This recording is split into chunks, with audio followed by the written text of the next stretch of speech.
सुनिहि सरोजे भृगु नायक आए। बहुते भाते तेने आंखें दिखाए। देखे राम बल निज धनु दीना।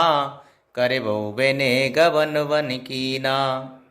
धनुष टूटने की बात सुनकर परशुराम जी क्रोध भरे आए और उन्होंने बहुत प्रकार से आंखें दिखलाईं। अंत में उन्होंने भी श्री रामचंद्र जी का बल देखकर उन्हें अपना धनुष दे दिया और बहुत प्रकार से विनती करके वन को मगन गए। राजन राम अतुल बल जैसे। तेज निधान लखन पुनि तैसे। कंपई भूप बिलोकत जाके। जिम गज हरे किशोर की ताके।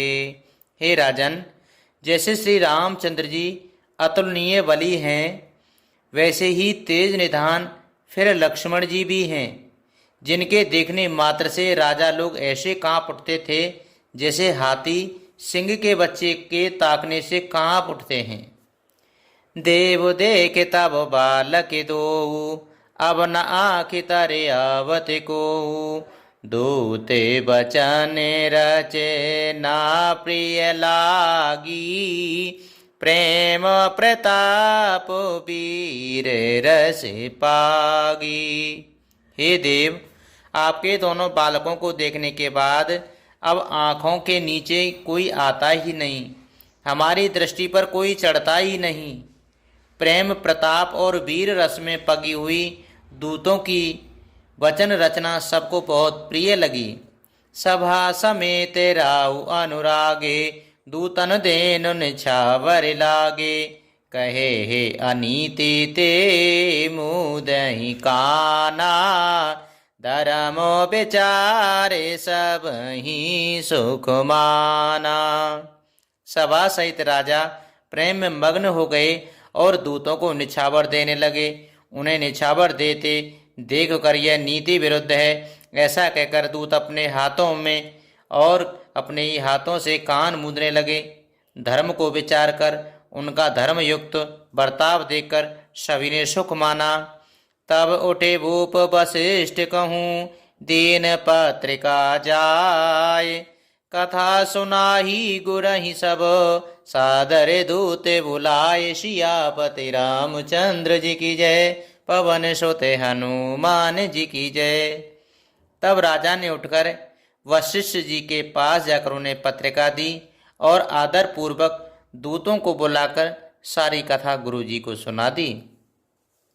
सुनि बोले गुरु अति सुख पाई। पुण्य पुरुष कहूँ मैं सुख छाई। जिम सरिता सागर मह जाही।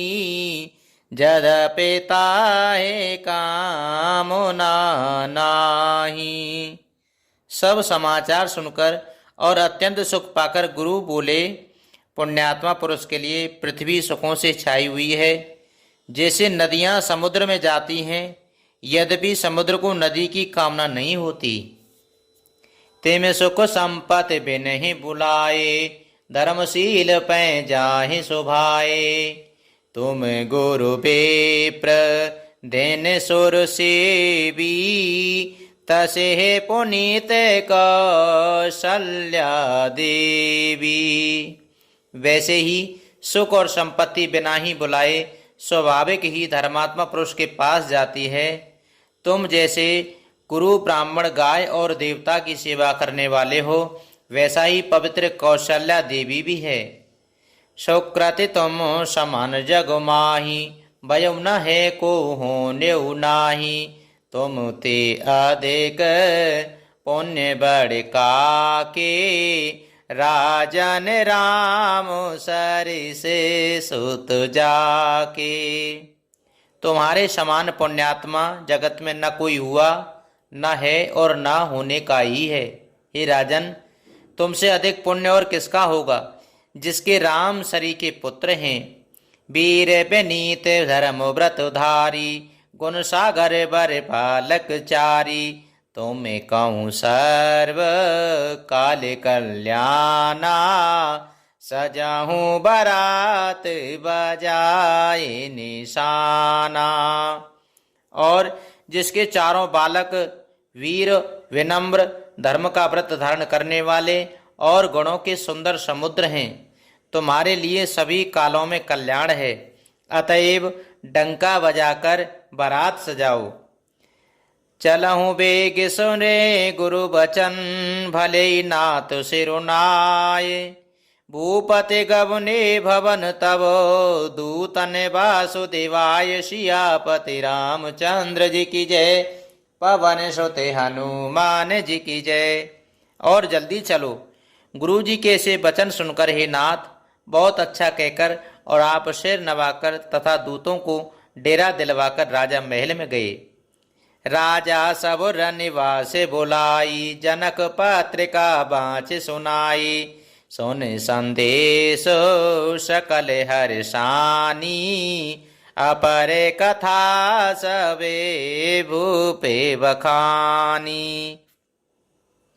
राजा ने सारे रनिवास को बुलाकर जनक जी की पत्रिका बाँचकर सुनाई।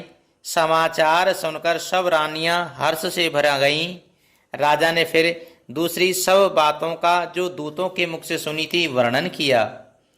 प्रेम प्रफुल्लित राजई रानी, मनोष खन सुने बारिद वानी।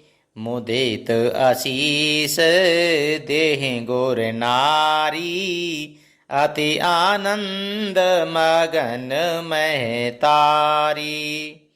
प्रेम में प्रफुल्लित हुई रानियां ऐसी सुशोभित हो रही हैं जैसे मोरनी बादलों की गरज सुनकर के प्रफुल्लित होती हैं। बड़ी बूढ़ी औरत अथवा गुरुओं की स्त्रियां प्रसन्न होकर आशीर्वाद दे रही हैं। माताएं अत्यंत आनंद में मग्न हैं। लेह परस पर अत प्रिय पाती, हृदय लगाय जोड़ा वहीं छाती। राम लखन के कीरति करनी, बारही बारे भूप बरे बरनी। उस अत्यंत प्रिय पत्रिका को आपस में लेकर सब हृदय से लगाकर छाती शीतल करती हैं। राजाओं में श्रेष्ठ दशरथ जी ने श्री राम लक्ष्मण की कीर्ति और करनी का बारंबार वर्णन किया। मुनि प्रसाद कहीं द्वार सिधाए, रानिन तब मैं देव बुलाए। दिए दान आनंद समेता, चले बे प्रवरे आशीष देता। ये सब मुनि की कृपा है। ऐसा कहकर वे बाहर चले आए। तब रानियों ने ब्राह्मणों को बुलाया और आनंद सहित उन्हें दान दिए। श्रेष्ठ ब्राह्मण आशीर्वाद देते हुए चले। याचक लिए हंकार दीन निछावर कोट विधे, चिरजीवं सुत चार चक्रवर्ती दशरथ के। सियापति रामचंद्र जी की जय, पवन सुत हनुमान जी की जय। फिर भिक्षुकों को बुलाकर करोड़ों प्रकार की निछावरें उनको दी। चक्रवर्ती महाराज दशरथ जी के चारों पुत्र चिरंजीवी हों। कहत चले पैरे पटनाना, हरसि हने गए गए निशाना। समाचार सबे लोगन पाए, लागे घरे घरे होने बधाई। यूं कहते हुए वे अनेक प्रकार के सुंदर वस्त्र पहनकर और चले। आनंद होकर नगाड़े वालों ने बड़े जोर से नगाड़ों पर चोट लगाई। सब लोगों ने जब ये समाचार पाया तब घर घर बधावे होने लगे। भुवन चारे दस भरा उछाऊ, जनक सुता रघुवीर विबाहु। सोनी शोभ कथा लोग अनुरागे, मग ग्रह गाली सवारन लागे। 14 लोकों में उत्साह भर गया कि जानकी जी और श्री रघुनाथ जी का विवाह होगा। यह शुभ समाचार पाकर लोग प्रसन्न मग्न हो गए और रास्ते, घर तथा गलियां सजाने लगे।